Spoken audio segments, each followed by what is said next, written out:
রাঙামাটি তীরন্দাজের আজকের পর্বে আপনারা দেখতে পাবেন যে ব্যাপার বলতো একটা জরুরি কাজ আছে বলে সেই যে বেরিয়ে গেলি আর ফেরার কোনো নাম নিচ্ছিস না। আরে বাবা, আমাদের বাড়িতে তো আজকে একটা জরুরি মিটিং আছে, তুই কখন আসবি? মিটিং? কিসের মিটিং? ওই তো কাকু একটু পরে বাড়ি চলে আসবে। আহিরি ওর বাবা মাকে নিয়ে সন্ধ্যাবেলা আমাদের বাড়িতে আসছে। কিছুই না, ওরা একটা মানে ওরা চাইছে যে আমাদের দুই পরিবার মিলে একটা জয়েন্ট রিসেপশন হোক আর কি। সেই জন্য কি মেনু হবে, কোথায় হবে না হবে, এইসব নিয়ে আলোচনা করতেই আসছে। আর আমাদেরও মনে হয় প্রস্তাবটা খারাপ না, শুধু শুধু এতগুলো টাকা খরচা করার তো কোনো মানে না হলেই ভালো আর। চেষ্টা কি রে মা? একদমই তাই।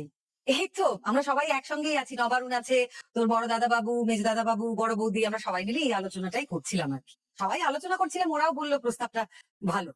হুম, তোর সামনে সবাই বসে আছে তাই তো? একদম একদম। ঠিক আছে, ওদেরকে আসতে দে। আমরা একটা টাকাও খরচা করবো না। যখন বিয়াটাই হবে না, তখন অরুণবাবু টাকা কেনে খরচা হতে দিব বল? জানিস মা, আহির দিদির কুকীর্তির সব প্রমাণ এখন আমার হাতে।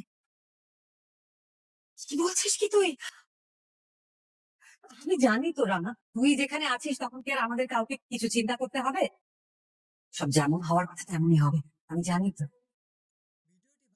আচ্ছা, তুই তাড়াতাড়ি আয়, আমি রাখছি, কেমন?